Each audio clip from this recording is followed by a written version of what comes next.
Good. 5:30, call the meeting to order. And we'll go to additions and deletions to the agenda. No additions or deletions as far as that I have. All right. Makes it quick, and then we'll jump in public comment. Good. Hey, Sharon.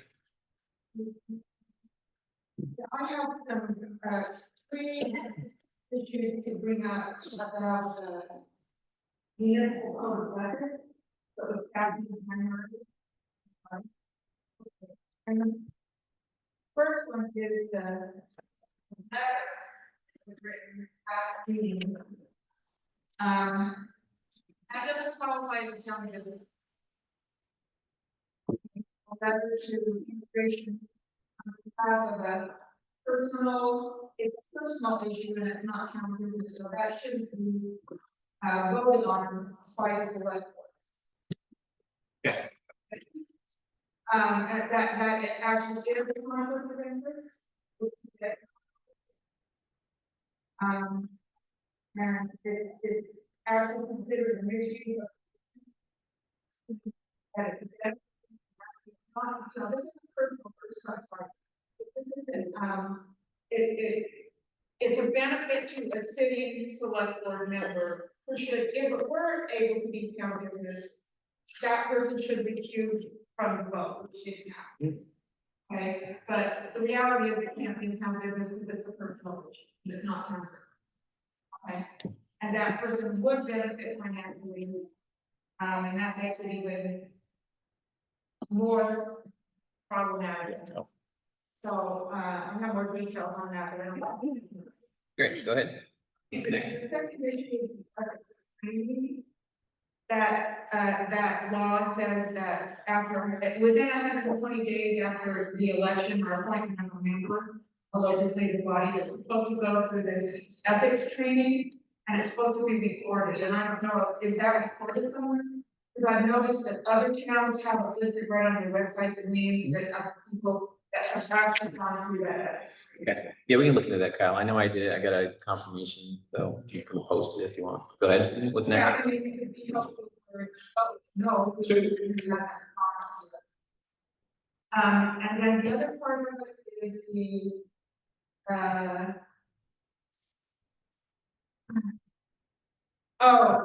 method for, okay.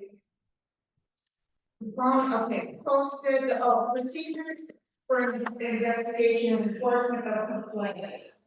That is, I couldn't find that anywhere on the website. You're supposed to have like a form, like you do maybe a fillable PDF form, person who wants to make. No, part of the documents, it's like, meeting law. You want to file a complaint about it, I think you go to the. Actually, I'm finding the municipal code on the town website. Down low, so I finally did find it. Good. All right, glad you found it. All right, we can, yeah, look into that and see if we can get that stuff. Personally, not from as representative. Yeah, I mean, we don't know if we can address, but we can look into that further. Any other public comment? Hearing none, seeing none. All right. And then, yeah, we'll entertain a brief comment if anything comes up throughout the agenda. And then we'll go on, Jeff, thanks for coming tonight. We got the road foreman report. You wanna? Yep, so culvert inventory, Rick has been doing a little bit of that when I was gone. He said, Addison County, hadn't been doing a great job, and some of the culverts that we've replaced are bad, and they said they were good on the report, so we're doing it ourselves. Shop work has been done, all the plow equipment's on, and we've used it so far, as everybody knows. We'd like to get grading done one more time if everything works out, weather and all that. He shopped around for some def because it was pretty expensive. It was $369. He found some for $298, so a savings of $72. The Panton Road culvert patches should be patched within a couple of weeks. It's still Gary's when it works, he'll be here, but tentatively. We installed the culvert on Adams Ferry Road and quite a bit of shop work has been done getting ready and picking stuff up from summer to winter. Awesome. I'm glad you guys are busy. Thank you. You're gonna be a first. Yeah, thanks. Okay. Thank you, Jeff. Yep. Appreciate it. All right, and Martha is here. We're gonna go to Virginia's Commodore Club. Okay. Come on, Jeff, you're all set. Yeah, if you want to hang out, as long as you leave. I'm out. We can stage it. I'll put on a show if you want. Well, I was really thinking to go, but. Write notes like I did before. Oh, hey. Oh, thank you. So good afternoon, Chris Bear, Mayor, City of Regents, Martha DeGrasso, Recreation Director. We're here to actually talk about what was formerly the Boys and Girls Club. We call it now the Commodore Club. Just a little brief history, April of 2025. April of 25. 25, yep. The City of Regents took over the operations of the defunct Boys and Girls Club for a 2-week period. We are now into month 7, 8, 9. I don't know where we are. 550. But after a bunch of meetings with the old group, we are in the process of putting it on our town or city ballot for March to buy the building for $1. The building is sound, but it's not 100%. It needs windows and roofs and basic maintenance stuff. But what we're here today to talk about is actually the kids program that we want to keep motivated and going. There is a need. We didn't really know what the need was going to be going in when we first started. We were just kind of winging it, I guess, you know. But there is a need for these kids to come in and have a place besides school, after school, to come and might be homework, it might be projects, that kind of stuff. So our goal here is to kind of get the 5 towns and start kind of a regionalized project. Not ownership of the building right now, not anything beyond what Commodore Club is, but we also want to, for the next year, we'd like to kind of figure out what we can do with the other towns with the building. If it's, you know, a lunch for seniors, if it's something to do with families, birthday party, whatever, like using this as a kind of a recreation / community hub when the kids are not there. So the kids are gonna have first priority Monday through Friday, from 3:30, 3 o'clock until 6 o'clock. And then when school vacations happen, they would actually have the right, we would be utilizing that building when the kids are out of school. And in the summertime, we ran it for how long, Martha? We ran it every day from 8 to 1:30, and then we transitioned to the pool. So we ran it just about every week. 1 week we closed for a family emergency. So we've been the last couple, well, the whole time, we've tried not to use any city funds for this. So we've tried to get We grants, haven't used any city funds. donations, and that's kind of like what our spearhead going this in March is we've got some bigger donors that would like us to keep going with this, but we have to have a plan together. You know, they don't want to just, you know, give money away without a plan. We're not gonna be able to have a full-fledged plan, you know, to some degree, but we're gonna have a pretty good concept. It's gonna be a work in progress for a good year, I think. So what we'd like to do with the towns is you guys appropriate, I think, 1,000 to the Boys and Girls Club the last couple of years.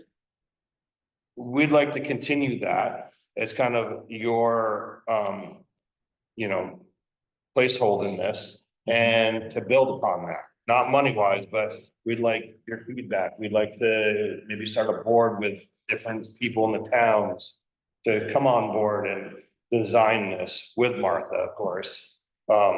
And we've looked at a couple options on the building itself. Is the utilities are about $1,200 a month, Martha, roughly. Yep, it varies, yep. So there, it used to be in that building, there was two parts of that building. There was a rental to the right that a person had. And we're looking at that, maybe that pays for all the utilities for the year. We rent that little part out. It's actually not that big, but it's a good office space right in town with parking. And just pay the utilities, and then the kids program just get off of donations and stuff. And we're gonna have to hire someone 15 hours a week for this. Martha can't do it every day anymore. She's got other stuff to do in the city. But that would be where, your $1,000 would be totally for the kids. It's not gonna go into building maintenance or anything like that. It's gonna be for the kids. And I'll let Martha talk more about how many kids from Canton are coming, how many kids she's serving every day, and kind of the day-to-day stuff. Sure. So, I took this on, I got an email or saw on Facebook that the Boys and Girls Club was closing within a week abruptly. And I, was a bit shocked, I will say, and was like, whoa, how can Virgin's Recreation help fill this void? Because I know parents can't find whatever they were eating after school or whatever they were planning on in that turnaround time. So it took me about a day to figure out, hey, maybe we can do this. I made the proposal to my boss, who said, you can give it a shot, but there is no money allotted for that in the budget. So, the budget's already been done. So if you can do it without any money, you have my blessing. And I said, game on. No, I didn't. I agree. I reached out to the Boys and Girls Club of Greater Virgins, which is the board that owns the building and oversees it, per se. They have not dissolved at this time.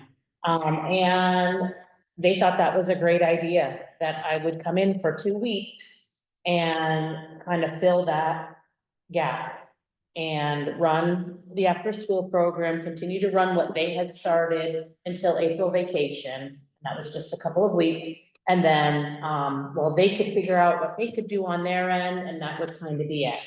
I honestly went into it and thought there was not a huge need. There's a great after-school program at Virgin's Elementary that's run. And the high school, the middle school, and at the time, high school has a fusion program. That's a really great program. And I really felt like we had enough for after school.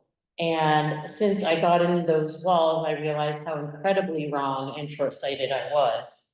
And, the first couple days that we were there, I didn't know the kids really. I've been out of kids for a while, and I was getting to know the kids.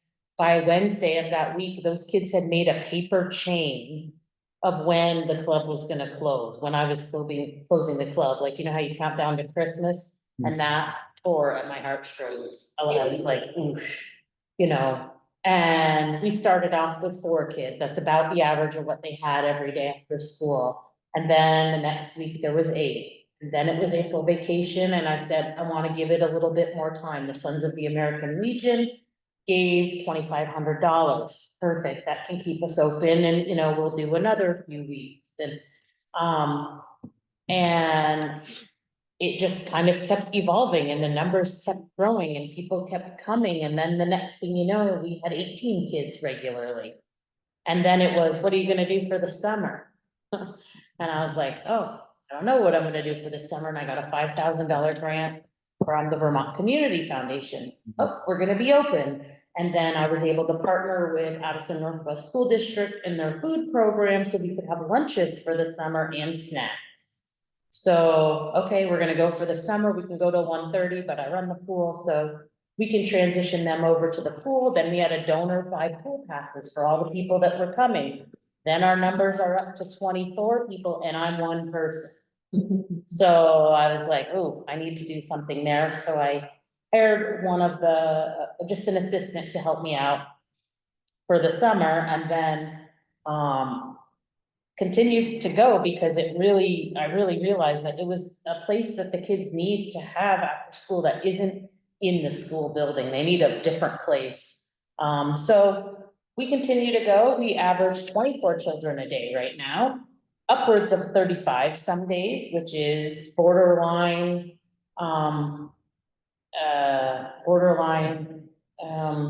manageable by me. You know, there are times when I have a assistant that works at City Hall that works 20 hours in my department.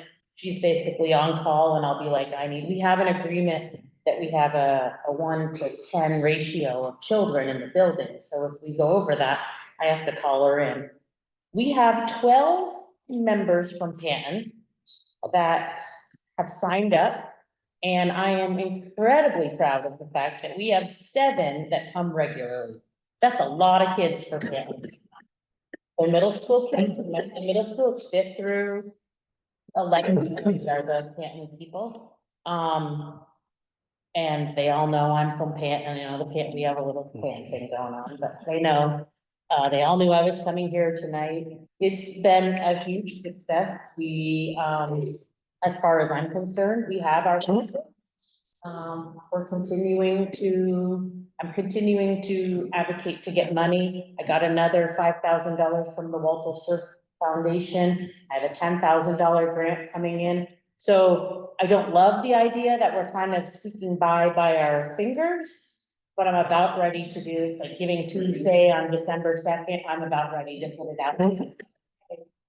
We need to figure out if this can be sustainable, and I also am in contact and working closely with Vermont After School as some pretty large grants as well. Yeah. Did you get the list, for the regular donors from the Girls and Boys Club? No, I did not. They couldn't give that to us, but we have people that have them.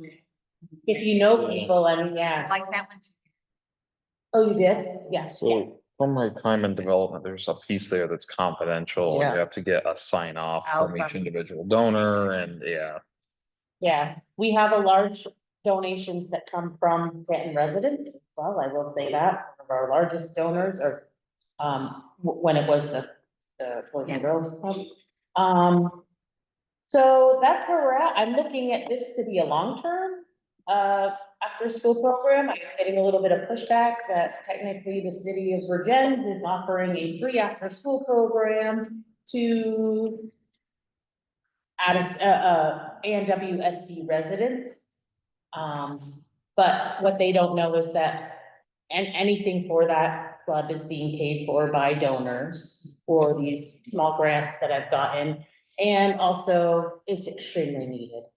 So, I do very little as far as, that. I'm a person there, for a couple hours a day, but it's also a program that we're offering, and that's what my job is to offer programs.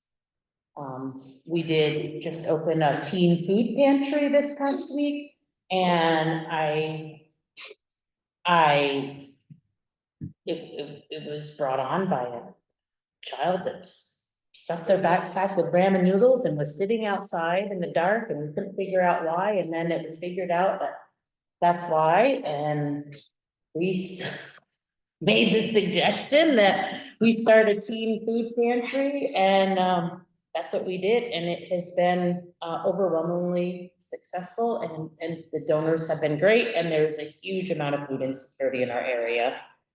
We And have- the kids are into We it. put up a food shelf at Mount Abe, You did? Yeah. Mm, right in the cafeteria. Yep. Some kids could, and then we put bags on it so they could take it and go out the cafeteria doors at the end of the day. but Yeah. There was no, they could do it without.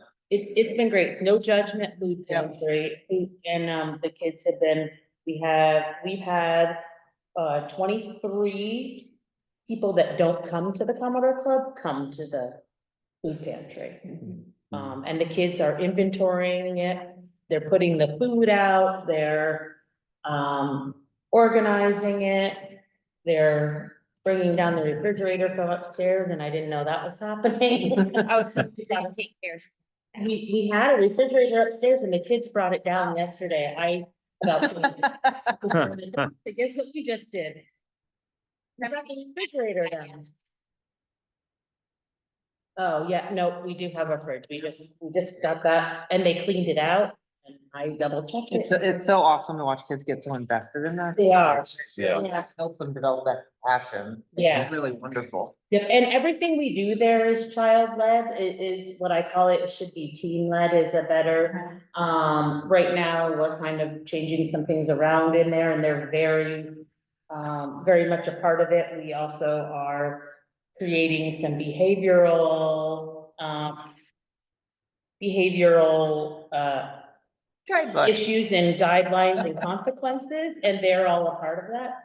But the future is really, I would love to see some sort of connection with Canton, and in the long term, the big term, I see, you know, Vermont Fish and Wildlife will do some programs down at Third Bridge, and I would love to, you know, somehow incorporate that in with the with Virgin's Recreation. We have the falls. I am a Let's Go Fishing certified instructor.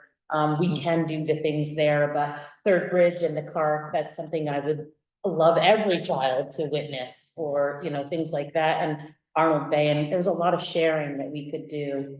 It is my hope that the city of Virgins does move forward with acquiring the building, because we have no place. You guys have here, we have nothing in Virgins and nothing with parking, so. Any questions? And so I want to bring up a couple more just bullet points here is we're starting here in Canton because we were actually the first select board meeting in our list. But we will be going to Addison, I think on December 4th or 5th. Waltham on December 1st, I think it was what Rhonda said, and Ferrisburg. Yeah. So my goal is that if you guys are supportive of this, we'd like to kind of bring everyone to each council meeting or select board meeting to show like we're all looking to do this together. I mean, I'm looking at this as a start of regionalization for a lot of us on different things, not everything, but just certain things.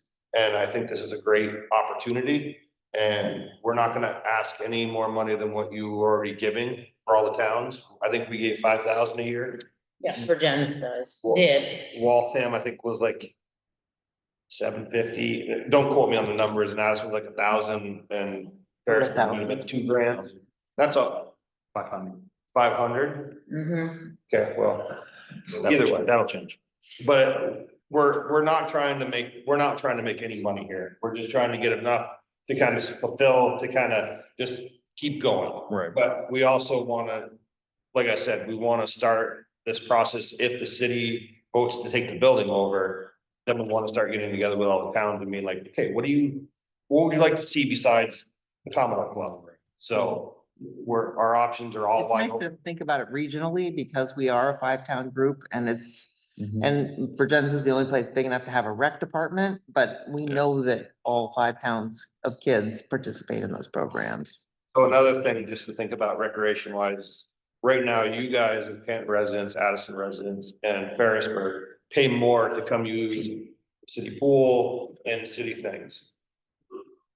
Our hope is down the road is it's just one cost for everybody in the 5 towns. We're the schools, I don't know what the schools are gonna do in 2 years or 5 years. I don't know, but I look at it as the 5 towns right now, we're a community together. All the kids and families go to schools together. And I'd like to just do the recreation side where, if Kristen's kids want to come back swimming, I don't want them to pay an extra $150 to use the pool for the year because they live in the town of Canton and not the city of Virgins. No, it's true. I mean, I didn't buy pool passes for the last few years because they weren't doing swim team and I didn't want to pay that extra money for pool passes. Right. So I mean, it's one of those things where how that all rolls out, I know the recreation committee is kind of looking into that right now, so that's gonna be a conversation down the road, but I figure I'd do that out there now. It's one of those things where I don't know how you could do it fairly, but it's one of those things where I think it's just, I think it's a smart move for everybody just to pay one price and to be a community together. So, Yeah, I agree with that. That works out financially. so. But yeah. But I don't know if we have to petition for the $1,000 here or. Yeah, that's what I was gonna mention. So there's a couple action items that could result out of this conversation. One would be that the select board appoint somebody to join Chris at the next meeting and the series of meetings to just go and kind of say, yep, we're kind of at least trying to do this. The second would be to have the select board vote to include this as a question on the ballot. Basically, shall the voters of the town of Panton approve a sum of $1,000 to be given to the Commodore Club of the city of Virgins? Kind of following that model of, because it's a new community service appropriation, it's a separate budget, separate voted article. But you can add it to the ballot without the need of a petition. So that's a potential action item that could result out of this conversation. I would be the person to go, but I'm gonna be out of town for those, so, but I will, however you can support this program, that's something I'd be interested in. It's I just can't be there that first week of December December. 6th. So I think it's December 1st, the 5th and the 6th, I think it is, but I can guarantee, I can text, or email Kyle the actual dates. Fifth is a Friday. I only know that because that's when I'm coming Yeah, home. so So maybe it's, so I'm just saying, I just know that I can't, I'm coming home on the fifth, so. So Monday, December 1st. Oh, that's right. Tractor parade? Oh, I think, I Yeah. think Addison will be the second, and maybe even. Would Ferris be the 3rd on Wednesday? Or are they gonna be the 9th? they are on, Well, they are usually on Mondays. That's being 8. Oh, I'm sorry, they're gonna be the 8th and we're gonna be the 9th in Regents, so. So it's 1, 2, 8, 9. Yeah. 1, 2, 8. I can go to the 8th and 9th. But I can't go to the first shift. Do we have to say anything or are we just? I was gonna say, what's your expectation? It's more of just, we're the same spiel that Martha and I just did here, we're gonna do the same in each town. It's just more of like, we would just be like, oh, Kristen is here from the town of Canton, and, just to support it and just to kind of, just to kind of go that route. I can do 1, 2, Okay. but can you guys email? Yeah, me just send it to me. something We'll- with Yeah, the- send Yeah, well, I'll confirm dates and times with Kyle so we can send it out to everybody. That's fine. So, In worst case scenario, if you want just a general letter as well, we could submit that and say, we talked to Pam already and sure. they like the program and what we're doing and all that. Keep it general in that sense. But if we can make it in person, yeah. Yeah, That'd be great. yeah, whatever's helpful. Cool. Sure. And then, yeah, we'll- Sounds like a little Martha magic going on there. Any questions for anybody? I mean, I have some other things I can give you no money for. I have other things I can give you no money for. but I make all sorts of proposals of things, we're not gonna give you money, so. Yeah, I mean, I want to answer anybody's questions. If you have them, just try to do within a few months. No, Few months. Thanks for coming out. Yeah, and anybody can come visit or take your food donations between 2:30 and 4:30 or whatever every day. You And should also make a wish list for like. we have a wish list. Post it on Facebook or something. I will. And that Giving I Tuesday, want a tether ball very bad. The kids asked today, did you put that tether ball? for that Giving Tuesday, I think it's a great idea, maybe Yeah. have a link for a payment link through on Front Porch Forum. So, yeah. Oh, So yeah, just way you can just click right on that. We just connected with, or got the approval from United Way. Oh, nice. It's a Commodore Club. They are our fiscal sponsor for the Commodore Club. That's So great. people that Great. want that. Yeah. You have your own Facebook page? Yes. Yep, but I am one person, so I do admit that I am struggling with. Kids can run the Facebook page. That's, oh, that's antiquated for them. Give them duties. I'd never see it. I wouldn't do it either, that's his role. And then before I leave, I guess I That's should also- try to get on the agenda to talk about the school budget and the redistricting, so put me on. In December. All right, thank you, everybody. Thank you, guys. Thank you. See you. Okey-dokey. All right, we'll move on to approval of minutes. Start with 10-8. Yeah, you guys all got the copies of all the minutes? Yeah. Yeah. So the only question I had on minutes is they're all titled select board meeting minutes. Uh-huh. I wasn't sure if they should be titled like one for budget, one for, what was it, special meeting for road reclass? I don't, maybe I'm being granular, but No, I think you're right. I probably changed the date, but not changed the title. The one on the 24th should definitely be titled, and West Road Hearing. classification. yeah, there you go, here, thank you. So, yeah, if Okay. you want to Yeah, motion. I mean, they're titled correctly here. Dated Yeah. wrong though. Oh. That one's dated the 9th. It should have been the 8th, sorry. That's fine, I figured. You take that one's all the way from you. Did you want it? No. So change dates and titles. Yes. Other than that, I will make a motion to approve the minutes for the October 8th select board meeting I will with the changes. second that with changes. All in favor? Aye. Aye.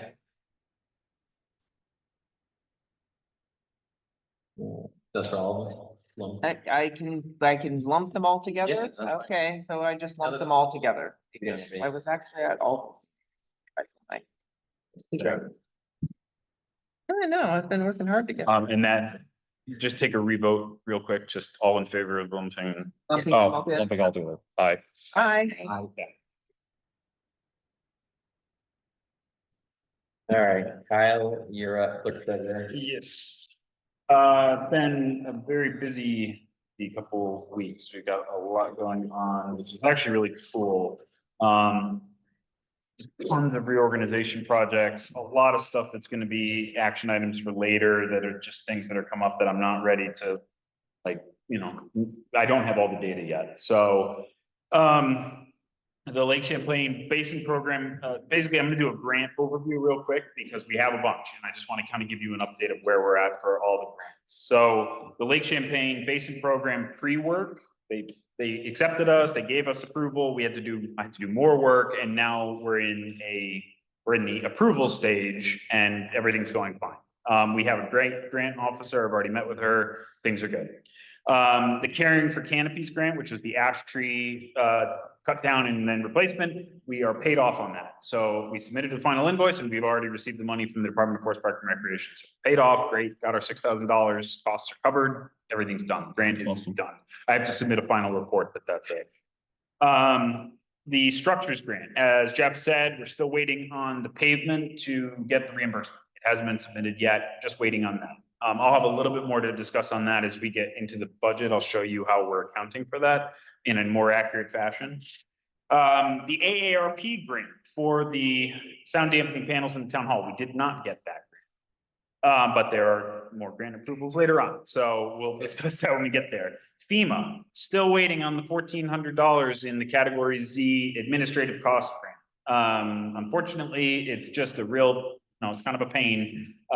They're just going really slowly with the whole state. And so, Shut down.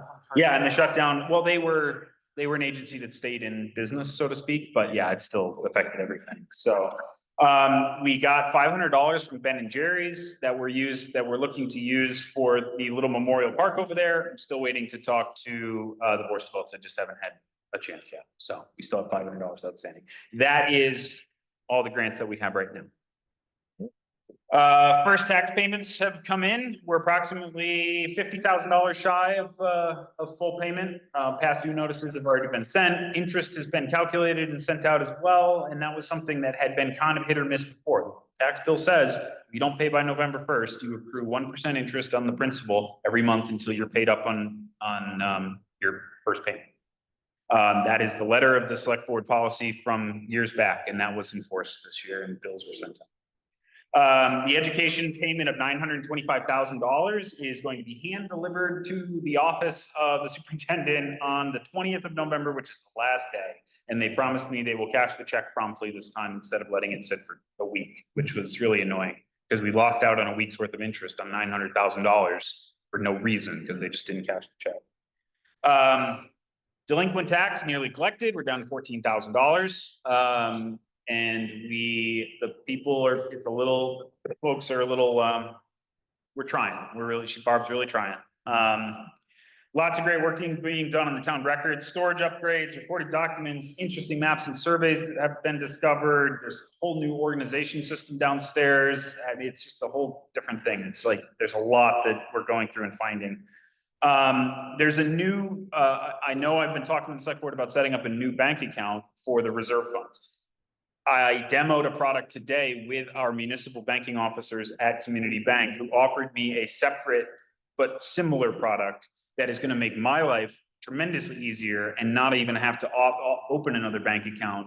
I'm going to review it, but basically it would set up sub accounts inside of our money market account that would just track everything separately. They would be set up in our accounting software. Everything would be the same, but our money doesn't have to leave that bank account. It's just accounted for differently. The interest is calculated individually on the funds and all that. It would be great. One of the things that I'm thinking about as well and investigating is a certificate of deposit on some of the reserve funds. There's a new offering of, not new, but an offering, we're getting 2.8% with our money market account right now. A certificate of deposit, which Community Bank offers, National Bank of Middlebury offers, they're offering 3.67 for a 7-month CD. With a pretty generous way of breaking it if we needed to, but I was considering getting a certificate of deposit for at least some of the reserve funds, especially the funds that we know we're not going to utilize for 7 months. Like the Highway Capital Equipment Fund and Town Hall Building Maintenance Fund, put a couple $100,000 in there and just earn a little bit extra interest for 7 months and then just, take it out and figure out what we want to do. The emergency fund would of course be kept liquid. And let's see, I'm investigating a move to .gov, the .gov domain. The state is offering grants to help towns with that. There's a data migration, there's a fee associated with that.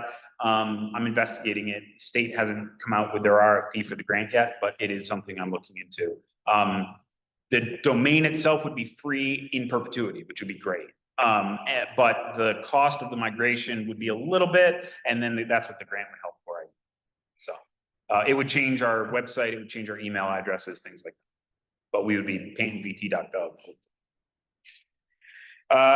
Yeah, so that's it for my updates.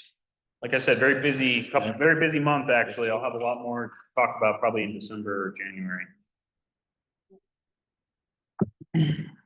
All right, then want to go into the T-Mobile grant application? Yeah, so this grant is T-Mobile offers what they call the Main Street USA, the home the improvement grant, basically for municipal or nonprofit or community-based structures. I'm actually going to help work with Virgins on applying for Boys and Girls Club for a separate grant with T-Mobile. They have a ton of money available. They give to these exactly Boys and Girls Club type things. And one of the things that, I offered to both Ron Redmond and Martha is, as in my spare time, to be able to try and help them if they need help, because I think this is a really valuable project. So I'm definitely into it. Basically, it's a no match grant through T-Mobile. I would put in for $5,000, which is the amount that I was looking for from AARP, which is the amount that I was looking for from everyone else, to get the sound dampening panels, still host that paint art group meeting, to paint them and have them hung on the walls and set up and just help the echoiness in here. $5,000, no match grant. I'm asking for The this. question is, does T-Mobile actually have service down here? Yeah, Then I'd be happy to switch. they don't, this is their tax shelter. So, they don't care. They just want to use as many grants as they can. So basically I'm just asking for the select board to allow me to apply for that no match grant to just continue trying to get something done with no cost to us. I will make a motion to grant authorization to apply for the T-Mobile grant for the town hall improvement. Second. All in favor? Aye. Thank you very much. I'll let you know. All right, recreational trails program grants. Yeah, so this grant was brought to me. I did not go out and seek this grant. I was contacted by the person at the Department of Forest, Parks and Recreation and the Agency of Natural Resources. They came to us and said, we remember that South Road Trail has been brought up over the years as an opportunity for the town to get a grant. That you're an underserved community, which kind of puts you up in the running for getting a grant. Here's what the grant could do. I attended a webinar for them and watched and talked to the grant officer about what the grant could do. And then I went out and I walked South Road Trail from West Road all the way to Jersey Street and, back and forth. And I talked to the tree warden about this. I don't think that there is a project. They're looking to fund either shovel-ready projects or planning grants. So what I'd like to do is develop a planning grant to submit and just say, find a landscape architect, find a trails architect, say, what could we do with this space? How could we make this space into, something for the town? And just get a plan in place, because there's a lot of stuff going on there, and it's a complicated situation in some ways. And we're certainly not shovel ready for anything. So, this grant's an 80-20. I would be looking for $20,000 in grant funding to hire a landscape architect, which means our contribution would be $2,000. It is a cash match grant, so we would need, 80-20, $4,000, 20,000, we owe 4? sorry. That's okay. Yeah. I just have to get the numbers right. Yeah, no, yeah, 80-20, $4,000. So we'd be looking for a $4,000 cash match, for this grant. Maybe I should have put the discussion on the budget a little bit later, but we have some room in the budget to get us where we need to be for level funded 0% growth in terms of what we've done. And we have a little bit of wiggle room on that. I could also tailor the grant to be any amount that you think the match should be. Doesn't need to be 4. I can say, I could contact landscape. I could apply for the grant and then contact the architects or the landscape designers and say, this is what I have to work with. Could you work with us on this? So I'm happy to take suggestions or anything like that, but I do think it is I worthwhile. think 4 is kind of a lot. It is a lot. I mean, for the amount of people that will actually use it. Wait, that's the thing. We don't, like, I don't disagree with you, but we don't know how many people would want to use it if the trails were in totally different condition. It was signed well, people knew that they could walk from West to Jersey Street. I mean, I don't know. I'm just saying, if we don't do anything, nobody will, people still won't continue to use it. But if we do something and try to maximize it, you know, What's the end game here? right? Just to have a hiking trail in Hampton? Well, there's a number of things. I mean, we don't have a town forest. We don't have a park per se with any kind of, that has any kind of utilization. This is a town resource that we have adjudicated and clear ownership thereof. It does connect to a state wildlife area, that has, we can access that state wildlife area along Dead Creek, owned by Fish and Wildlife. It has advantages, in the sense that there's no other area in town that we will be able to make better use of in terms of a town trail or a town, like, not a town forest, but like a town recreational opportunity. I mean, I know before we did all the stuff to Arnold Bay, to Pantown Beach, it wasn't hardly being utilized at all. And then, it was definitely, Arnold Bay is I think the locals always, it's, I brought my kids there. maybe not being used at all is not the correct. I know that it's being used far more now than it was before, Right. now that there's picnic tables. and, Now it's quite busy down it's there. busy, and so the question is, do we want to invest in something that's going to then create a space for people Are to we, do in stuff? this space though, is there gonna be space for parking and like? Yeah, that'd be part of it. would be- That's part of it. This grant, with the planning part of this grant would also theoretically cover, if we were shovel ready, it would cover trailheads, it would cover informational kiosks, it would cover remediation of the trail itself, it would cover revegetation, it would cover invasive controls. It's pretty broad in terms of what it would cover. But it would cover also, the planning portion is pretty important. Like, we would need to have an idea, like, because the town right of way is 3 rods, so we're limited in space, but what could we do? There's culverts, there's a lot of factors to consider. I don't know all the externalities, and that's why I think the planning grant is the right way to go. A way, 4,000 is a lot. The select board could say basically, or, you could say, apply for the planning grant with a match to not exceed 1,500 or something like that, if you wanted to, and then I could do the math and then apply for it for that. See a no match not being a problem at all, but I don't Sharon, think we you need to wanna- look for more ways to spend money. Comment, Sharon? Having worked on this application for years, I would like to propose forming a trail committee or a study group, work along with whatever these people are that Kyle was talking about, that don't live here, don't have any, real interest in, they're not locals, they don't understand what we want for it, or why we want this trail, and why we have it all these years. The grant itself, it's a 20% match. I would not imagine a one-time deal.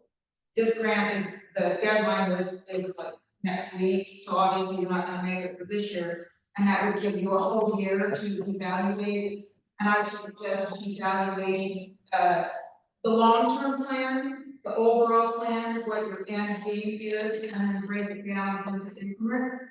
So that you can budgets for those increments, because there's, a lot of things that need to be done. There's no road base, there's no, it's mud most of the time. I mean, I use it, but I don't care. I walk on the mud, there's grass, so you can go in the mud. I ride my mountain bike through there. There's a place where it probably needs a culvert where it's being dug out. And, you're gonna have to anticipate, brush control on the sides to keep the tunnel open and not to have movement through there. So there's some issues right up front that need to be addressed, and you need to decide how far you want to go with beautification, if at all, maybe just at the trailhead, or, obviously you're not gonna do the whole thing at the 1.25 miles long. So, but I do think that local people should be involved because it's going to be their trip. I don't think it should just be dictated by outsiders.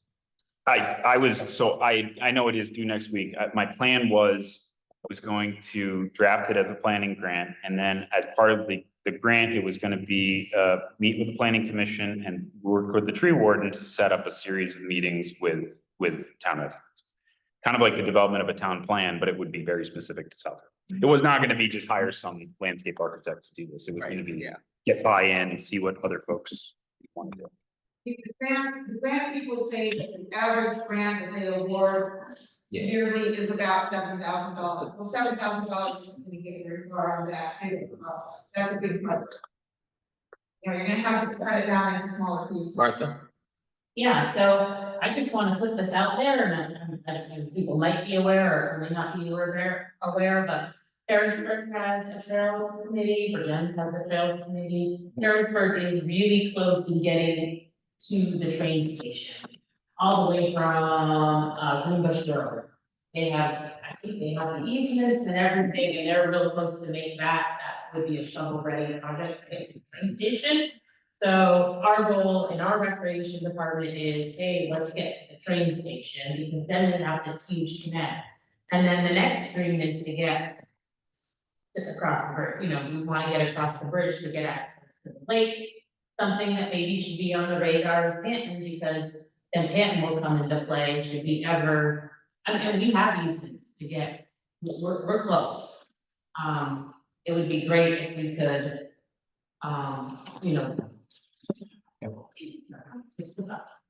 All right, we can consider. So do we wanna, Just. does anybody have? You have a week to, well, to make it. Yeah, I mean, it's fine. It's really fine. I mean, if we want to go in the other direction, Rick Plassance, the tree warden, and I have talked about this because he was originally approached by the state as the tree warden to say, hey, is this in your wheelhouse? And he came to me, and he's out of the country right now. He'll be back at the end of this week. And I said, well, I'll talk to the select board about it. I'll see what they want to do. And then, we'll go from there. So, I mean, if we want to go don't apply this year, we'll try to put together a trails committee. We'll try and discuss this as a town and then maybe think about it for next year. That's also, I think, probably a pretty reasonable option. Yeah, let's. Can we get that table that, and we'll come back and talk about it later? Second. All right, on to budget FY 27.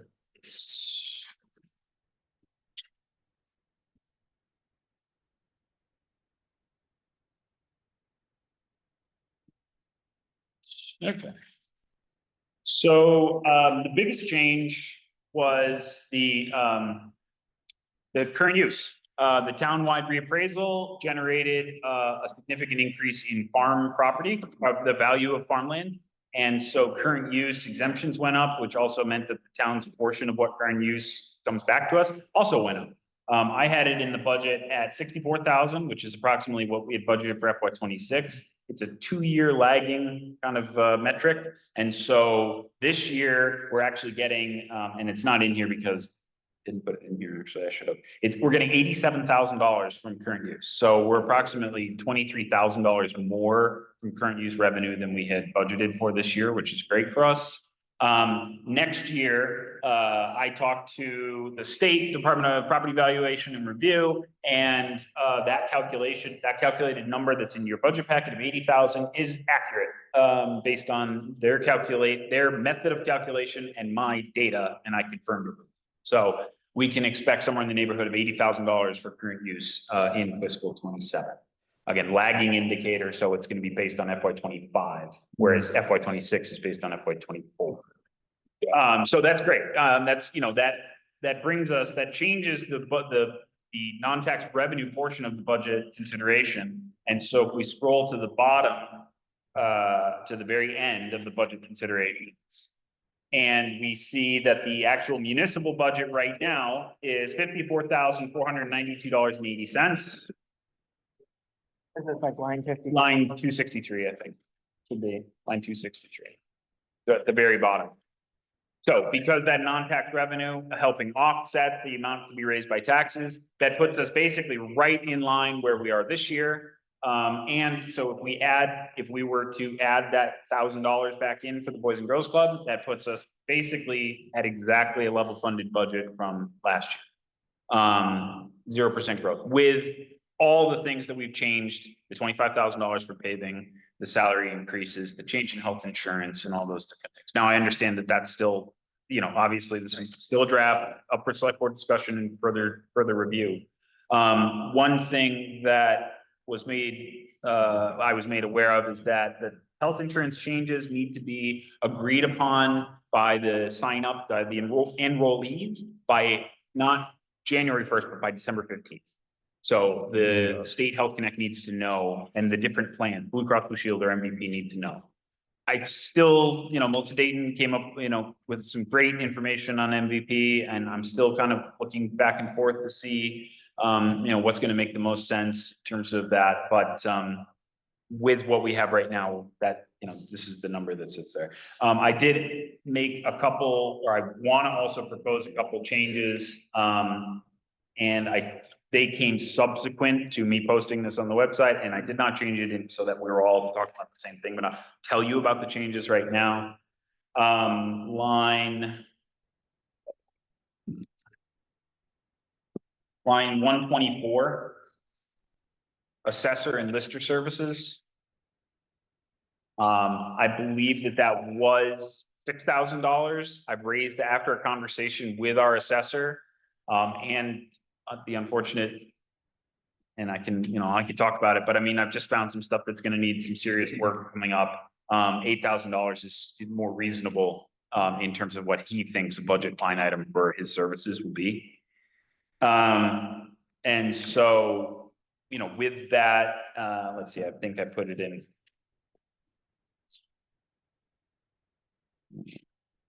Assessor to 8K. Okay, that was the only change, so, that I put in, besides the current use stuff. Are there any questions on the draft as it stands right now? I feel like we've done a lot of good due diligence on it. It doesn't mean we're done, but I feel As part of this, it might be beneficial to set one more budget meeting, hopefully before the December 15th deadline of health insurance, after any conversations that the select board may have subsequent to this. And it would be helpful if we could set up another budget meeting to really have a final, something to go forward into at least the January meeting with, to be like, okay, this is pretty much where we're at. So our select board meeting is the 10th, right? December? Yes. Yes, yep, the 10th.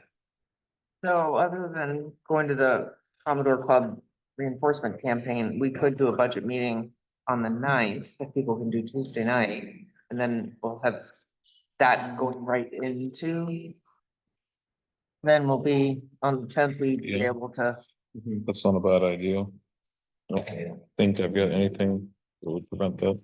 The ninth for. Tuesday. Yeah, 5:30. The 9th at 5:30. All right. Great. And then we have it on the 10th. And then a regular meeting on the 10th, yep. Any questions on the budget or anything like that? The budget numbers that you have, I didn't have a chance to update the actuals, which is why I included the actual FY 26 review in this discussion as well. So we could go on to that if there's no questions on the 27 budget. Good. Yeah, I'm fine, I'll move on. Anyone else? I'm fine with it. Yeah. So I don't have a paper copy right now, so hang on 1 second.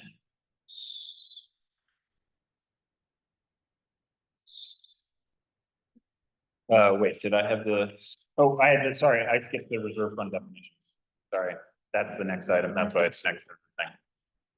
So, this was discussed, Zach, at the last meeting. The reserve fund definition, special revenue and reserve fund definitions for the select board, were proposed, as the kind of the end result, the product of the discussions by the reserve fund planning committee. Those definitions were included in your packet. And then I did a mock-up kind of what the reserve funds would look like if those things went into place. Now, these are all voter approved, so they would be separate line items on each, on the ballot. The voters would have to agree. But basically the idea is that the Reserve Fund Planning Commission would bring this to the select board to say, would you include these on the ballot at your discretion rather than needing a petition or anything else to deal with?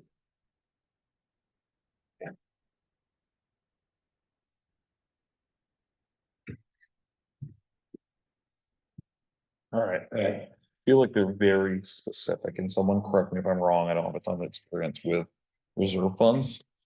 Maybe they're meant to be very specific. I I also, think they are, and I think they're meant to be specific so that there's no wiggle room and that they could possibly use any sort of slush fund. got it, okay. I think they're intentionally written to be very specific. Okay. Is that something by this reserve fund committee, or is that something that's regular amongst other towns? I can't answer that. I can say that we did go around the bend about these definitions. We spent a lot of time trying to make them Okay, appropriate, where they felt appropriate, so that they were safe for what the money was being used for and couldn't be used for other things. all right. Yeah, and I mean, also to provide clear guidance to the Yeah. select board, not to even prevent them from doing it, but to be like, if, for instance, the highway capital equipment fund, we were just talking, Rick and I have been talking about this because if the loader were to, if motor blows, suddenly we lose it.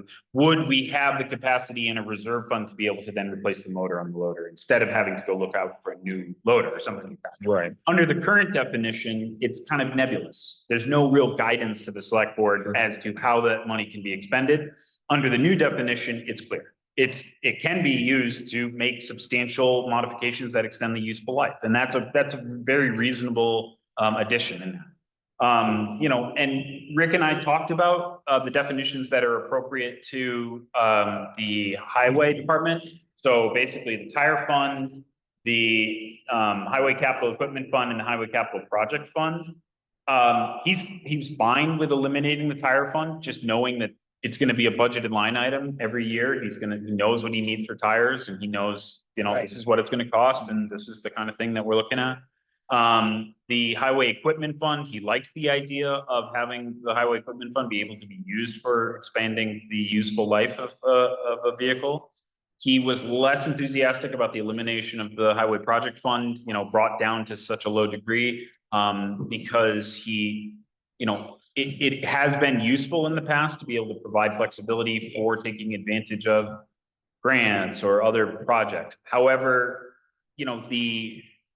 with the increased budget line items that he got for paving, or that he's proposing, for paving, he felt a little bit more comfortable in that. Because okay, we're gonna say that that's basically the paving and it's gonna be that plus inflation every year. And that's just gonna be the way that it is. That name specifically just catches me as punitive because folks disagreed with our approval of the Jersey Street paving project. Whatever that's for. Yeah, I mean, that certainly came up in the conversation, over and over again. And I would probably, it's like, while I do understand that, I also understand the fact that sometimes spending ahead to get a better value is smarter than not doing that. And so it is complicated, and that does complicate this. So I don't know how people, I mean, thank you for bringing that up. I think it's definitely something, it did come up over and over again, in these reserve fund meetings. Just, I can, And so I guess the question is, how do we feel about having that reserve fund? So in case something like what happened on Jersey Street or Main Street come up, we would have that opportunity to take advantage of it. And so, and again, we have the discretion to say, we want that to look more like it did before so that we can take advantage of that type of situation if it comes up. Personally, I like that there's like like a situation, like when that arises. I mean, isn't that why? Or it's making sense. Absolutely, absolutely. that's my other, I just, I mean, this is a committee that was advising the select board. That's what their job was. We just get to make these decisions because that's why we get paid the big bucks. You know, you could also rework some of these definitions. I mean, it's also like you could rework some of these definitions. That's what I think we should do.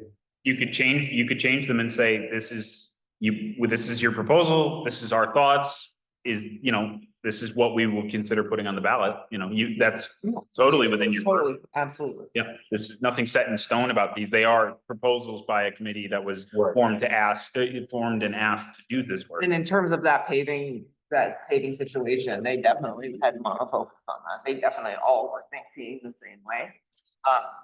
But that doesn't mean that it's the recommendation. We don't have to, we can monkey around with that. We don't have to. just feel like, I think it's great. We have a ton of really passionate people, but folks need to recognize that we are people too, and we are making the best educated decisions we have with the information at hand. We're not. Right, exactly. You care about the money that's Yes. going in and out. Exactly. Yeah. So, other than which one is it? The Capital Highway Project Fund? Let's, before we deal with that one, how does everybody feel about the rest of the definitions? Because if it really boils down to, like rewriting that one, we can make a motion to accept all of the other definitions and then go back and kind of. Is that the only very specific one that raised an eyebrow? That's the one that caught my eye immediately, but. The emergency reserve fund would also change to be much more specific. It would add in it would increase it to 10%, up from 7%, which is great. And I mean, Nemrick, VLCT recommend between 10 and 20%, having a savings account basically with 20% of your operating budget on hand. And that's what Nemrick and other treasurers and a lot of other bigger towns do. Okay. But they wanted unanticipated revenue shortfalls was language that they added into the emergency reserve. And that's, that was also language to say that this fund should be exclusively for emergencies, catastrophic events, another July flooding event, a winter storm that comes in and knocks trees down all over town that we need to be able to hire and handle and all that stuff. So they wanted it to be exclusively for emergencies, which is their point, not for, say, like this year where we went into the end of the fiscal year with $140,000 uncollected taxes, which is an unanticipated revenue shortfall for sure. Right. And that put us into a pretty tough cash position. So, I mean, Which is interesting because as a town, that's an emergency. Right. So, I mean. It's not a physical emergency. I mean. That's what you're It's a saying, capital yeah. Financial. Right. Correct. So that's. But the emergency, if this definition had been adopted or was in place, the emergency fund would still be there. Say we're $140,000 short going into a fiscal year. Say we have another July event that happens just after the end of the fiscal year where we come into the year at $140,000. We're not using the emergency fund to pay because we didn't collect the taxes. We're using the emergency fund because there's a huge flooding event. We needed to replace 2 culverts to make roads pass. So, I mean, it's still like, it's not just to be able to cover your butt on normal day-to-day expenses. but it just because you're short on tax revenue, but it is just there, it is, you know. I didn't strongly disagree with the inclusion of that. I mean, I think that it's a little restrictive, but I don't think it's unnecessarily so. Did you agree with the 10%? Yes, I would go higher than that, but I mean, that's, I'm just gonna ask that, in your opinion, and based on what you've seen of the other towns, if 10% is enough. I mean, 10% of our budget right now would put us at, you know, 90,000, some odd, $95,000 in terms of having a savings account with It's a lot more. than that. cash liquid. It's 30,000 more than we have. I mean, But we've then been it sitting around. costs $125,000 to pay small. So separate that's not, bills. yeah, Well, I but was just that's a thinking separate line. But I'm saying if there's. We had the- Oh, if yeah. you had to, like fix the roads that the path bill is $90,000, gonna really. Well, I know, that's. it would help offset the small stuff and the big stuff we'd have to get a loan. And that's the Oh, okay. reality of, with the Yeah, the you'd have to get a continuing loan. FEMA uncertainty, the reality of the situation is that we're just. You know, gonna and have if to we get- decide we want to fund it for maybe 12 or 15%, then maybe we try to move it up to, we move towards 10, and then maybe say we have a goal of X% per year to get us to 15% Yeah, just by, And then- by X whatever year. if this got approved, like the fiscal 28 budget wouldn't have a line item to boost it up. It would be phased in over a number of years to stay steady and consistent to get to that 10, 12, 15% number. How long do you think that would Maybe- take? I mean, if the goal is as close to as level funded budget as possible, it would probably take 3 to 5 years to get to that number, probably, you know. And if we, I mean, and maybe the language on that definition is, it says it should be capped at 10%, maybe should be, you know, once reached, it'll be no less than 10%. You know, and that way we know that 10% is our baseline, but that gives us a little bit more flexibility in the top. Yeah, I mean, it's like the emergency fund right now is capped at 7%, but because interest accrues in the emergency fund, it's over 7% right now. You know, it's like 7.5 because it's gotten, even with the appropriation from the FY 26 budget, which was some money to bring it up to 7%, $2,400, I think. And it's accruing interest every month. So that just the way it is. So we could change that language and then give ourselves more flexibility and then maybe create a goal of whatever the percentage we want, 12.5% or 50, whatever, Can you put over like- 5 years. Say over 5 years, get up to 15%. Slowly growing or something to that effect. So with the emergency fund was the most fleshed out fund definition that we went into this conversation with. There is an adopted policy that the select board had adopted, which says basically, if the emergency fund is utilized, the select board has to develop a plan to get it back to whatever the cap is. So we were gonna make also a reserve fund policy to go along with these that you would adopt should these definitions get voted in approval. And it would be basically, the select board of the town of Panton agrees to stay within the definitions, the voter approved reserve funds, and to fund them appropriately with an eye towards level funding, keeping the budget as stable as possible and the tax rate as stable as possible, things like that language. So yeah, that would be a part of the discussion. Yeah. So it sounds like we aren't committed to the emergency reserve fund definition nor the capital highway project fund. Can we vote to agree on the other definitions except for those You can two? vote to, yeah, because each one is a separate ballot article. Each one has to be voted on separately. That way we Oh, can maybe come up with new language for the other two before we vote to have them ballot. Yeah, it's gonna be a long ballot this year. Yeah, it is. Okay, so I will make a motion to approve the definitions for all of the revenue funds, the reserve and special revenue funds, except for the emergency reserve fund and the highway capital project fund, which we think need a little bit of work. I'll second that. All in favor? Aye. We'll get out your red pens, folks. Yeah, so at the next meeting, if you guys can bring ideas with you. Right here. Yeah, bring some ideas. That way it would be nice to be able to have ideas ready to go and discuss.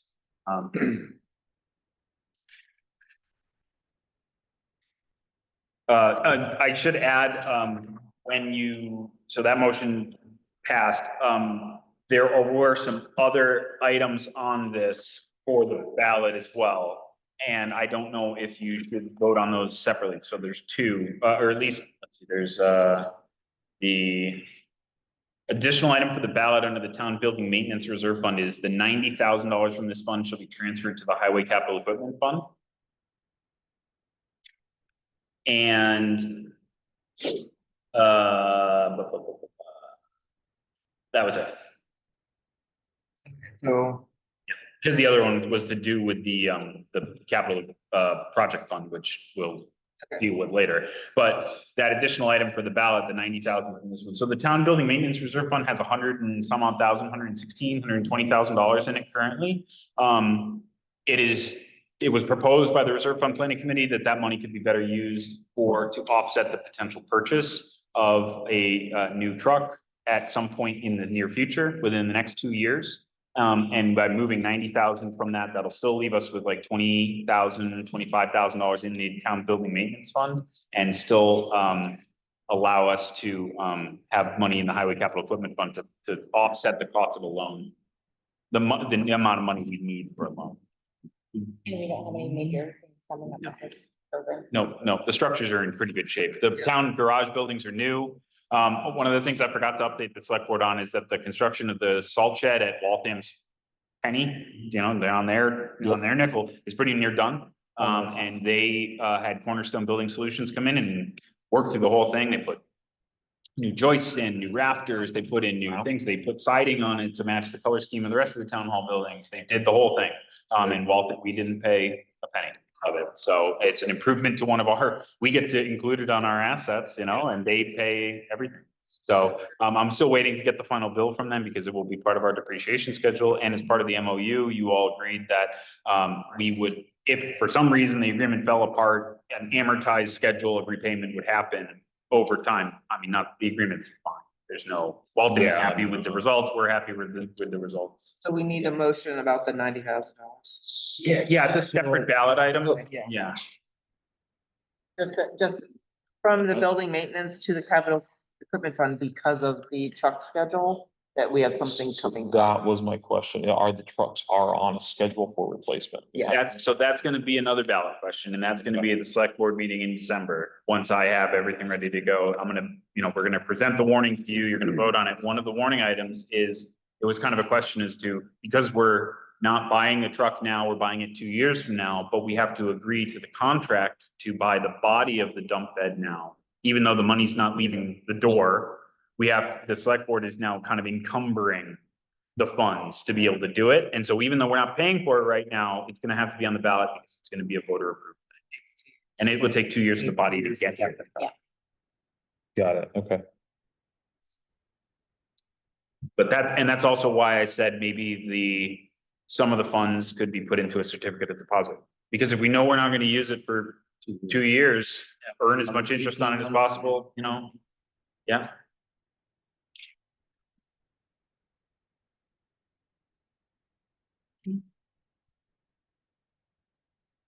Make motion. Thanks. Town building maintenance reserve fund. Make a motion to approve that wording for the ballot. I'll second that. All in favor? Aye. You're doing all the motions tonight. Well, that's why I thought I'd give it a, Give it a break. We're on a roll. All right, give me other FY 26 budget. This right in a second. Okay.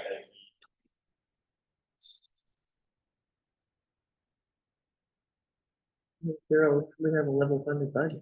Sounds That- good. That's the news. Okay. I mean, if you look at I would say this, there are these numbers a lot, but if you look at fiscally, looking at the health insurance, the new health insurance, configuration that's again up with, and how to do it, it's just, there's a ton of money. So FY 26, so thus far, again, this is for October.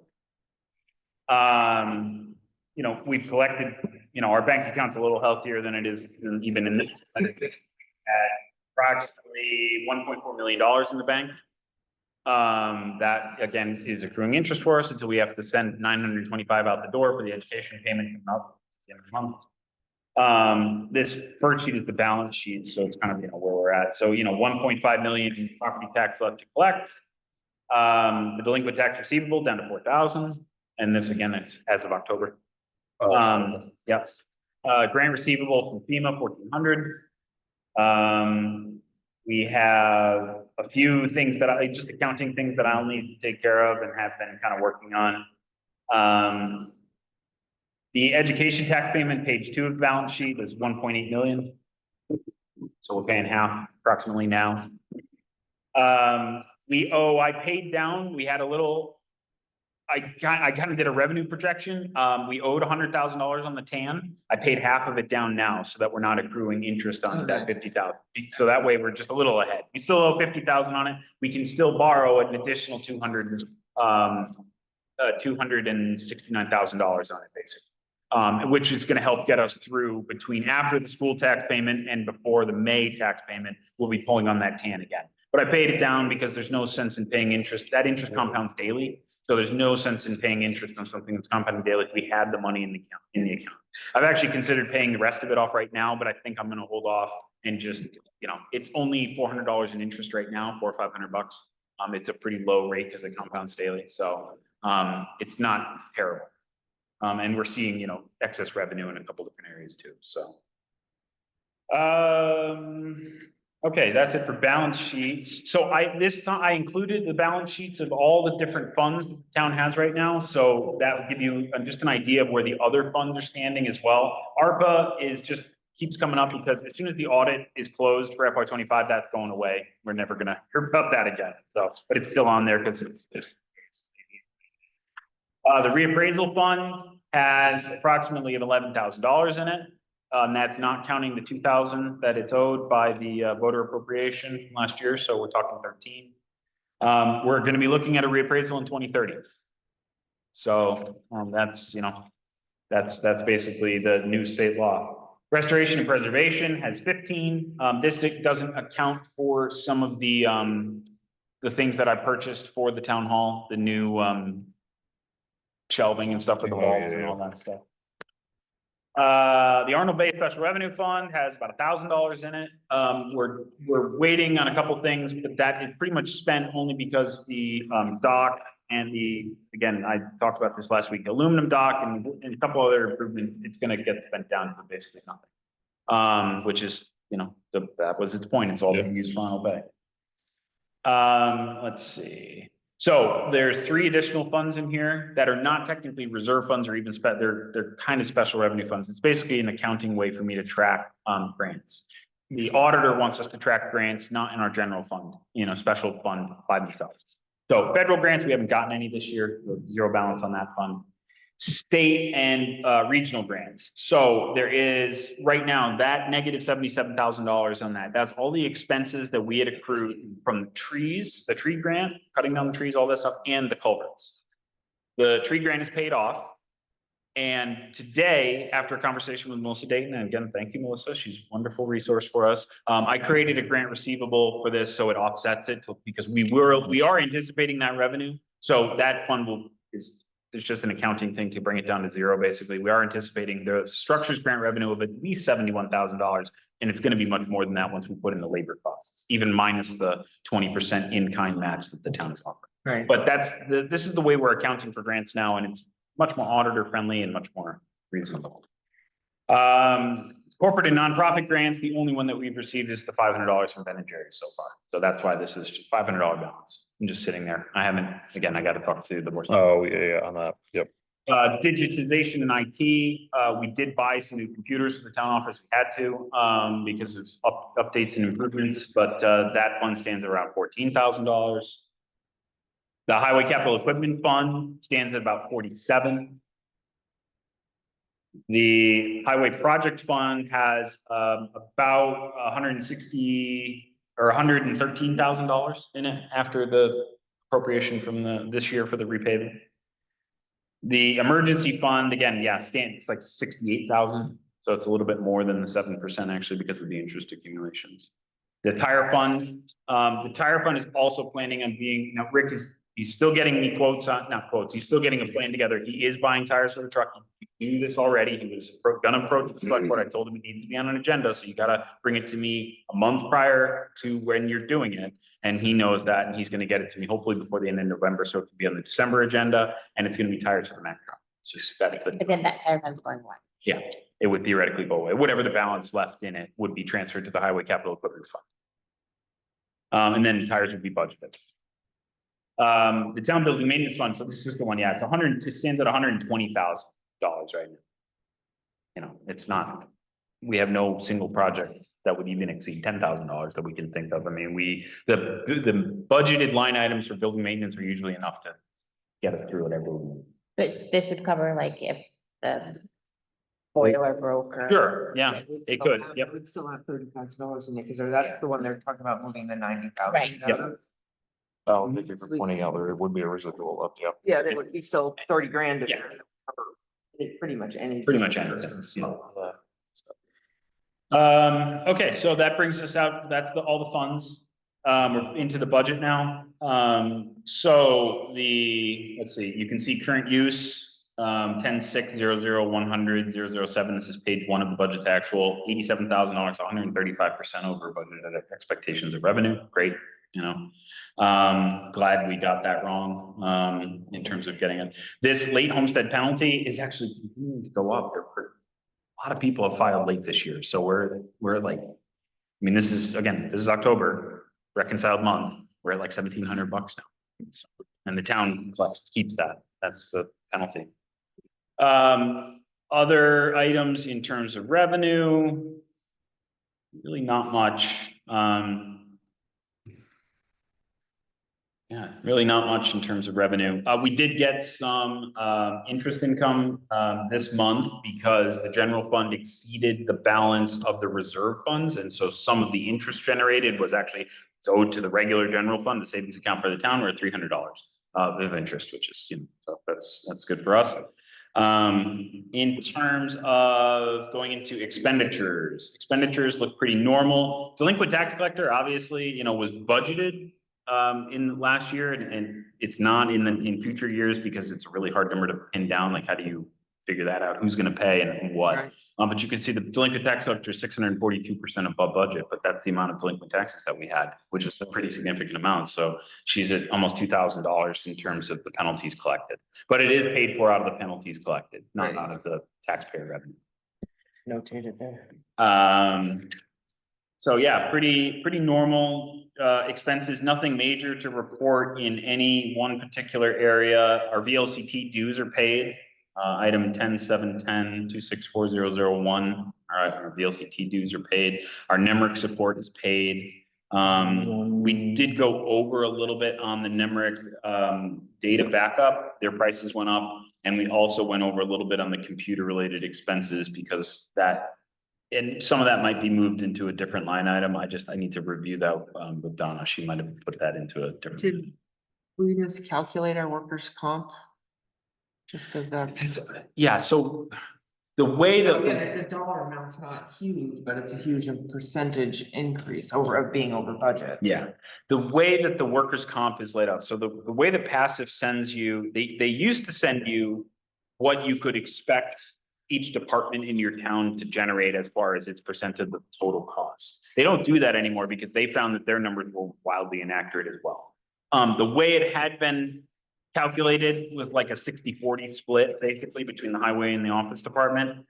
I went back through, I did all the math again. It's a 90-10 highway office. And next year's budget, FY27, is going to show that correctly. 90-10 for workers' comp. Most of the workers' comp is the highway department. Property and casualty insurance, 80-20. And that's the way that it's calculated for FY27. That's going to be a much more accurate number. This was a much kind of less accurate calculation. It will be offset a little bit when we get down to the highway line because theirs is the amount was much larger, you know, than ours, than the office. So, I was just curious. yeah, no, I don't love that calculation. It was kind of a pain. And let's see, legal services, we know, you know, the kind of perennial thing of legal services. We have another hearing tomorrow night, continuation of another hearing from last week. town lawyer's got to be there. It's a pretty substantial thing. I'll have more, to talk to the select board about at a future, maybe an executive session tonight, actually, about that. Probably not because it has to be warned, so maybe at a future executive session. Let's see, audit service came in a little higher than budgeted as well. But the audit is done in terms of the cost, so I think that's it, 16. Let's see. And then the sheriff thing, we have to decide. Yeah, so that's another budget. Yeah, I'm sorry. Thank you for mentioning that. That's another budget calculation, that the select board should be talking about before, at the December meeting or at that budget meeting prior, which is what do we want to do about the sheriff contract? Do we want to keep it at 16 or do we want to bump it down? Yeah, to 12. That's what we talked about last month. Yeah, so that's just gonna be something, and that'll change obviously our budget number and all that stuff, so just, that's something to think about for sure. Addison County court dues, again, they're a lagger in terms of charging us, but it's based on grand list value. So our grand list increased in 24, which means that the court dues went up, which means that I hadn't budgeted it correctly because I hadn't understood exactly how it was done. That's why, but that is a full thing, they're fully paid off, the Addison County court. VARS is fully paid. The fire contract is halfway done with the city of Virgins. Let's see. In terms of highway, it's been a pretty reasonable. The culvert project really took a huge amount of expenses, but now that those expenses are gone from the general fund and they're in their own fund, ready to be covered by that culvert money. The highway budget is looking pretty much spot on with what what we had budgeted for. Road signs is a little bit higher, and that's because the price of road signs is unfortunately way more than even we anticipated the increase. So, $100 more. Summer road materials is pretty near done in terms of our acquisition for this calendar year. We'll start up again in, March, April, May. And we'll be on the winter road materials soon. Over time, we're at 10% of the budget. We haven't hit plowing season. Is that? I mean, I'm not trying to scrutinize, it just feels. No, we definitely talked about it last time as well.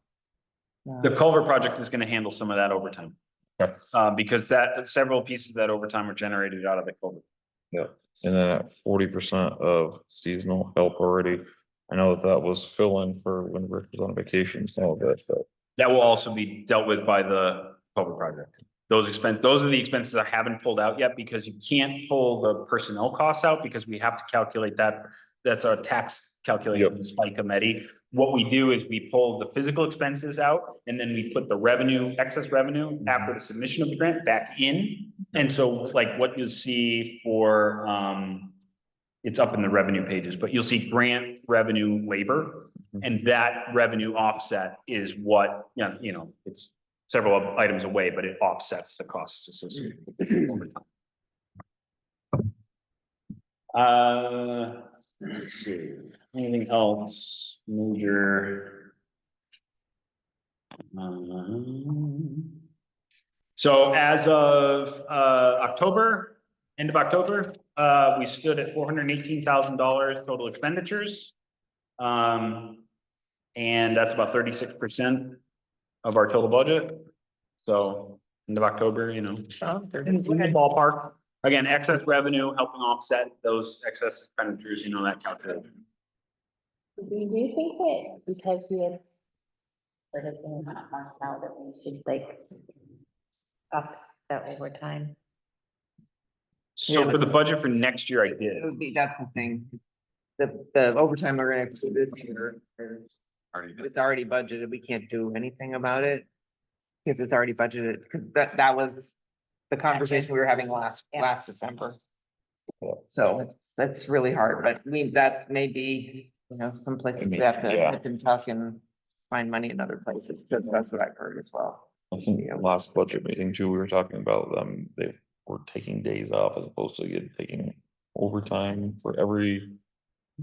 Might not. I don't know.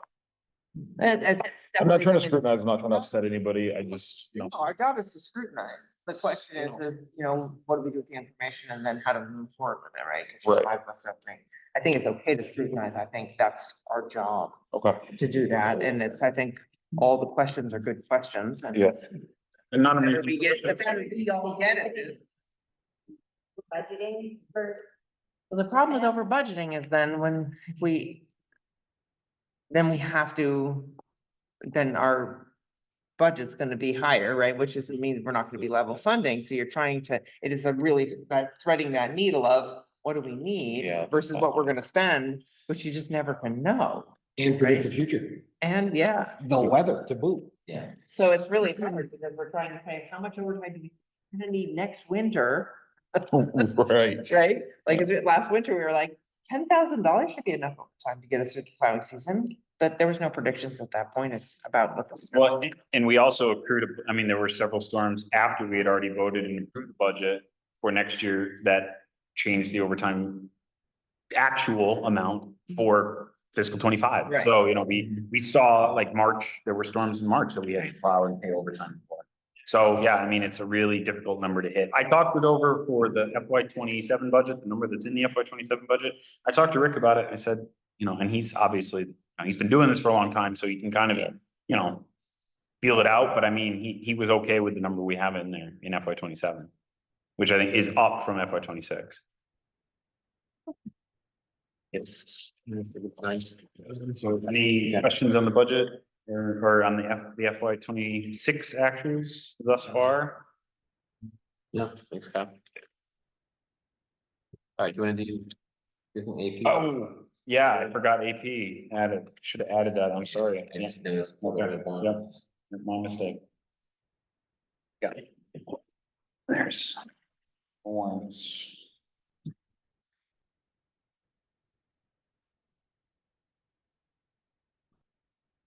Somebody should just make a motion to add that to the agenda. Yeah, I'll make a motion to add accounts payable and payroll warrants to the agenda for article number, let's call it 13, moving executive session to 14 and adjournment to 15. I will second that. All in favor? Aye. Aye. Thank you. Sorry about that. I was.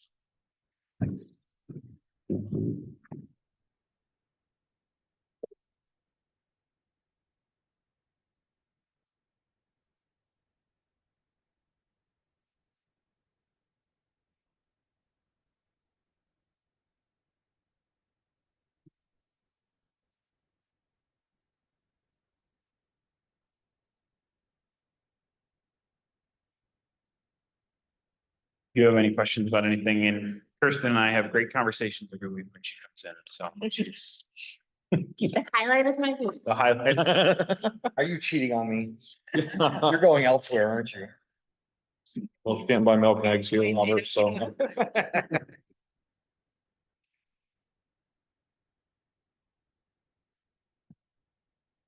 This is one of those things, like you're in the zone, I was like, why'd you just pass that to Zach? Gosh, it's already signed it. Kind of got away. Can I make a request Yeah. that you spell my name correctly? Where did I do it? I just don't want to. Where? Theresa. Where? The recess? Theresa. Rita. That's been on there forever then. Oh, gosh. I kind of like it, actually. We leave it. Theresa. You know, The Rita. Okay. that's me. That's been on there forever. Then. That's because I haven't changed those. I haven't changed those in a long time. I've never changed them. I've noticed and I've been silent. Yeah, I will absolutely. I appreciate it. Spend most of my life spelling all the different parts of my name. Am I the only one with a middle name? Now I added a really hard to spell middle name. That Can I is. change my name? You won your elections. So mine is, my middle name is Willem, I think it's usually William. And for forever, it's been William, or that's what people get confused. with. Well, I changed mine from Anne to Boucher, Mhm. and now I changed it. I took the Boucher back. I changed it to my mom's maiden name, which is Immaculate. Oh geez, that is that's not a tough one.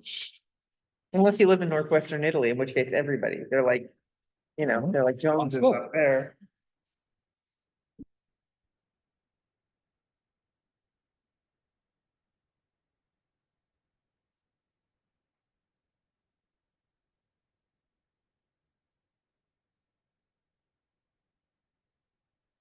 Time changes, you wanna crawl into bed. 6:30. 30 degrees. Makes me. The only positive is that we haven't had to turn on the heat yet. You haven't turned on the heat yet? Congratulations. And, I mean, there's only the two of us. We Like, congregate. putting in before we got all the rain, so. We just, I mean, our bedroom is cold. It's just cold, so we just always have a ton of blankets on there. Oh, that would be perfect sleeping for me. It Like, is. No, Yeah. I like a cold. I hate bedroom. it, Yeah. so. But we have, yeah, we just get the wood stove going and it really keeps the downstairs. I used warm, to- So, I have people want. Yep, that works. You have pets inside, you have to keep them warm. Pets, maybe we take care of. Look, rookie mistake. I was looking at my oil tank. They haven't come yet. It's November. They came today. Yeah, so I called him yesterday. I was like, hey, you guys plan to come and like top off my oil tank? And he's like, you didn't send the contract back signed. I was like, oops, I'll be right down with that. but it's just, it's funny because our heat is electric on our solar panels. Oh, yeah. So we don't, we have propane for our hot So water. our house is built with electric heat ceilings option. Oh, And when man. we got solar, I had them overestimate so that I could use the electric. Yeah. Yeah. Didn't do it. It didn't work. Oh, There's no way I can use it because I run out of credits like so early in the winter time. we have friends of ours that have geothermal and that's really interesting. That's Well, awesome. that's what, well, Geothermal. I have radiant. Yeah. So you can get radiant for heating and that's usually done with geothermal, which is when they tap into the heat of the earth. Yes, Okay, if you so- gotta have enough land for it though, because they dig trenches 6 foot down. Yeah, it's Zigzag across your. 30 grand to do it because they have to like. I mean, our house was built in 69, so I guess it was like a top feature when the house was built, but. Painted with lead. Interesting if you have radiant ceilings, so if heat rises. I've never heard of radiant. No, it That's just, You're object. like, you're living like living in a salamander. so like, I guess people who don't have hair on their head, like. Oh, it's terrible. Yeah. It's a really nice. piece Do you of like Rose rotisserie? it. Too expensive to use it. All gone. Propane to keep so. Yeah, we just have it, we have a heat on No. water heater Better. and, Think But it's bringing it is every. And it's a lot of work. It's a lot of what work. is? Wood from your property. Oh, We actually, we just bought logs from Jeffrey and they're still sitting in a huge pile, but we just tackle a little bit every day and borrowing a Take down splitter the from a friend and. The dead stuff. I was gonna say, are you guys out there with like the axe? like We the actually, old- we do have access. We each have our own personal axe. Don't need a gym membership for that. That's what I was just. It's just one of those things where, wood heats you multiple times. I've never heard this, and that's a good. Yeah, point. you, Good and one, point. one. Yeah. once There's when you're nothing. Oh, yeah. Once when you're cutting it, once when you're moving it, once when you're burning. it. You get both 3 times when you burn, when you use the wood. I have to say that's. And when your house things that catches on fire. Made the kids the happiest, not living at home. anymore. Honestly, that's one of my favorite chores, is wood chores. I I was love gonna say, I that. don't mind that. I love my getting in-laws out there, work like- with me. Like, feel pretty fierce when You I'm out feel there. good at the end of the When I- day, but when you're doing it. Empowering. Yeah, it's awesome. Yeah, no, we have his and hers axes. That split wood together.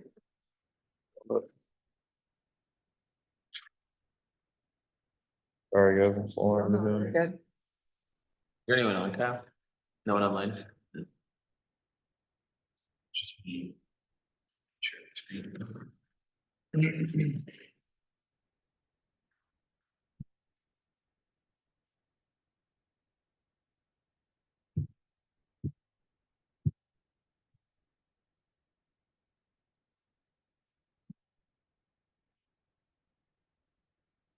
No, she didn't.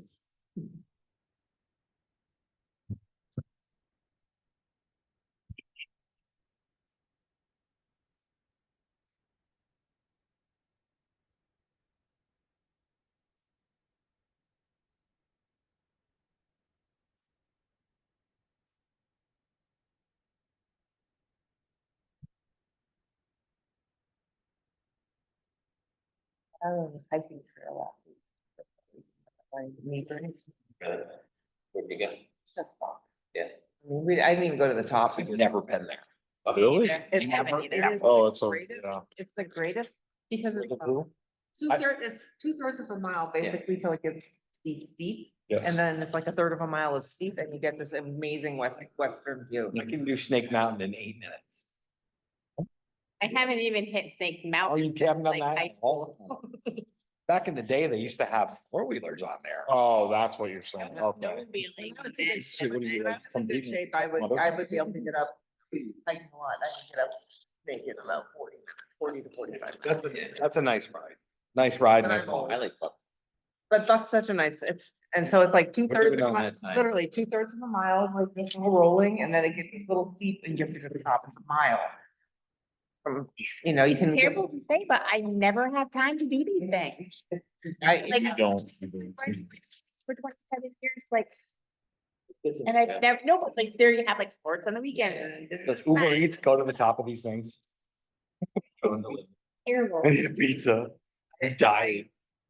I do understand, I mean, I, the same, but you have way more kids than I do, so.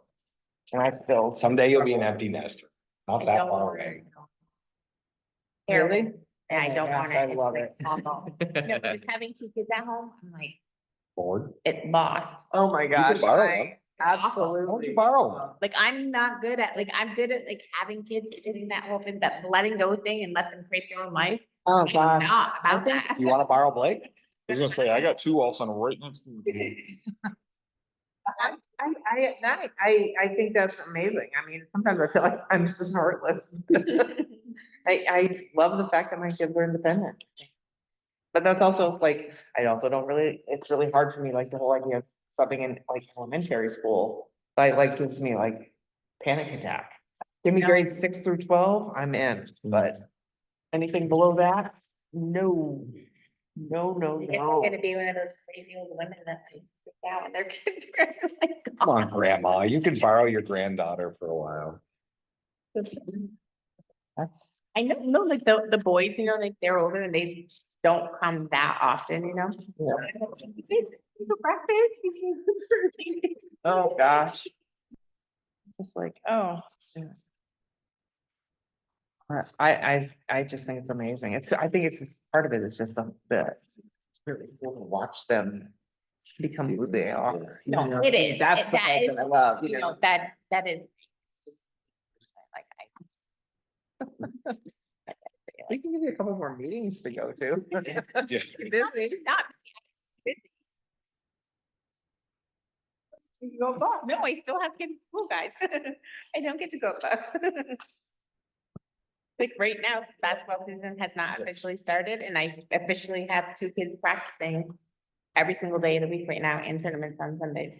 Oh, they go to practice, you both. Practice hasn't started, you know. it's Buck, just- I mean, literally Buck is. Oh, which it's computers? Hour. So I was like, what is Blue Mantis? That's Yeah, like- the computer, the IT, they want Maybe I'll have to take you with you. Oh, Intel? Shelburne. I feel like there's more and more of these mergers and acquisitions happening, like it's crazy. It's trying to save Yeah, costs. they actually have. So what, you want pretty- me That's not they- my property no, dogs. they want- Nope. Did they? Well, Somebody must have put a flag we like took, that. They put a- I went up but with Leave it. Layla and the Yellow Lab and with Aaliyah.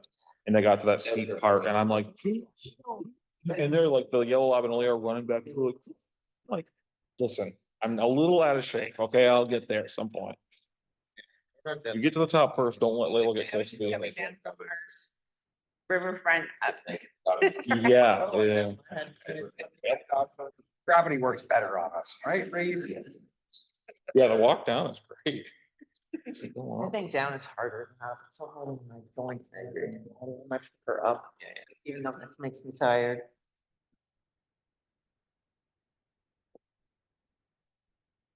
What is the power bill for the parking ride? What's that for? For the light. We have to pay for the stupid light every month? But we don't pay for the charger. What if we don't pay for the light at the end of the tunnel? We're lucky we don't pay for the charger. I wanna move. No, Green Mountain Power pays the charger, we pay for the lights. Yeah, $10 a month for the LED and all that. Yeah, I'm looking forward to getting rid of the E-Ball program, and it's gonna be April of 2027. Yeah. Yeah. Unfortunately. Not unfortunate. We got savings on, we have people, because they paid half that credit for 6 years. So it's like $300 a month. So they paid $330 a month. We got 330, we paid 300. And then after 6 years, that went away, and then we're paying 600, but that's like, I mean, if you do the math on the actual deal, it was a really, we got a huge amount of improvement for very little. So after Evolve, are we gonna have to pay for the power on that? Nope, So we never have to pay power for that charger? Green Mountain Power owns it. Good. That's not part of the agreement. I confirm. No, the Evolve is just a panel. The Evolve is for the heat pumps. Yeah, we're paying off what we, But some of this, I mean. Can you turn it up to like 40 degrees in here when we have meetings though? 60, it's, I might have turned it off. Oh, it's still on. It's 62 or 63. Are you cold? I feel it's cold, but Kirsten comes in with a hoodie coat on, she never takes it off. And complains. she uses watching the laptop as an excuse, but she just wants to cuddle for me. Have to do is we're gonna have to break. She's like, I can't see, I'm freezing. Wrap you up in that quilt there. There you go, yeah. It's 62, probably 12 feet in the air. There. Yeah.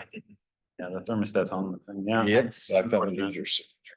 I just, It's fine. but like right now, do they cover like any maintenance or anything? Yeah. Yeah. But then after that, we're. Exactly. Yeah, so we took advantage of it this year. We did the full maintenance package. Next year, we're gonna do the full rehab of everything, and they're gonna pay for it. Oh, wow. All the systems, and then including the town garage, because this program covered that. And then after that, we'll be good for another 10 years before we have to do a serious overhaul. So. Do Ideally, you guys have, does anybody here like personally have heat pumps? I do. You don't like it? Do you feel like your electric bill is much much? I haven't had an electric bill in. solar makes heat pumps. No, I reasonable. know, but we have solar and then I still have. Look, you guys both have the same style Like solar. in the winter time, I'm still paying, like last winter, there's some months where I'm still paying $300 a month. Well, I Like, think that, I mean, Get one heat pump? I promise I I'm don't not have any. saying heat no. pumps. I've been checking, like, well, our solar's not covering. sounds like. Well, I did one a long time ago. Be getting either your solar. When I got this, aren't so- getting you- No, they did a run and said that they're working as, because I told her to. Get another opinion. Because I'm like, maybe someday I want a hot tub, you know? And it doesn't even cover it. We were. All right, what's the verbiage? How we have to do? Somebody make a motion to approve I the will make AP a payroll. motion to approve AP and payroll as presented. All in favor? Hi. I, Okay. Isn't there new wording for? Yeah, so basically, you basically have to you're gonna make a motion that you're gonna make a finding that premature general public knowledge of a contract would put the town at a disadvantage. Vote on that motion. Then, once you need that motion, you're gonna enter executive session. Okay. All right, so make a motion. Inviting. Inviting Kyle to executive session. Nope. So that'll come out. Have to do specific finding. All right, make a motion for make a specific finding that premature general public knowledge will clearly place the public body at a substantial disadvantage. Oh, second that. All in favor? Hi. About this motion, because, when you look at the Secretary of State's website and on VLCT, when you make a motion to send for executive session, it has to be very specific.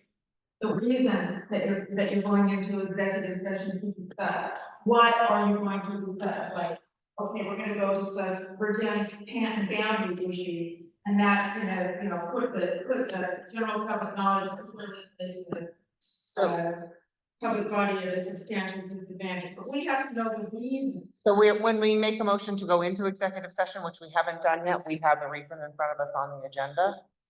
Yeah, there's no reason there. We're gonna go into executive session to discuss contracts, HR and employee agreements.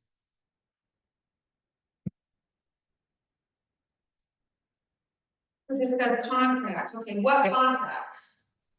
I It mean, has to be specific. It has this information on the Secretary of State website and the other. That it's got examples there of what, you know, what Okay. say before you go into executive session.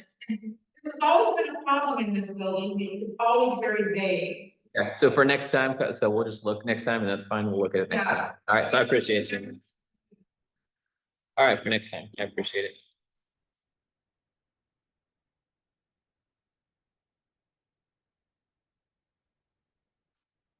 Make a motion to go into executive session to discuss contracts, HR, employee agreements. I'll second that. Favor? Aye. Aye. Now you make a motion to invite Kyle? Nope, that was part of the, I think that was part of the original stuff. Testing? Yeah, okay. Okay, make a motion to come out, executive session. I will second that. 45. All in favor? I. Aye. And no action. So No actions taken.